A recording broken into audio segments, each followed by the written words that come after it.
Dr. Amanwa, Director ke Health Service, hanya ke arpo artre gunai lur aja arpo ula pensyai baka jingkan no jangi katu kat ni ki bakin tho bakat dang bun ki positive case kata ki dang yo pisa kelong ke nya surok berkabam dan nong rem he ru berula pensyai ru berada ki kwa ban kin tho ke tera ka koi ka khia kin wan chakmat ban yakran persya bat u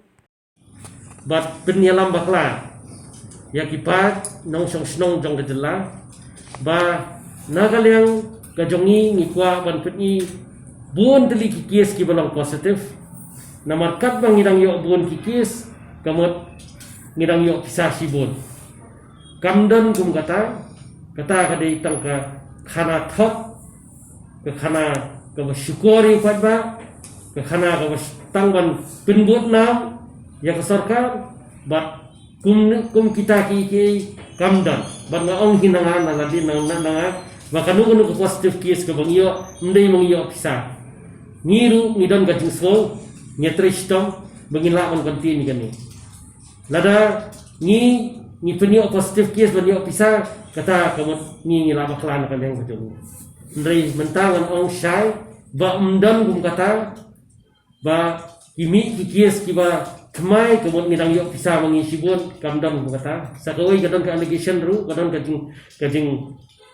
harap ba ki doktor ki jongi ki frontline workers jongi ki yo kinja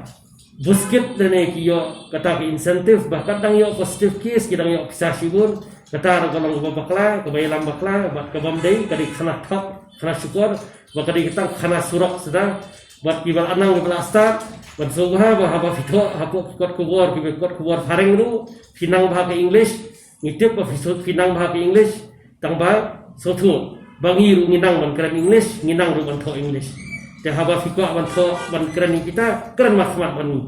ban ngi ru sejuba ni kata tambah sobha wat ong ba dangbun positive case ngidang yok kisah sibun dangbun positive case ngidang rispa ngi amdai kum kata kaditang khana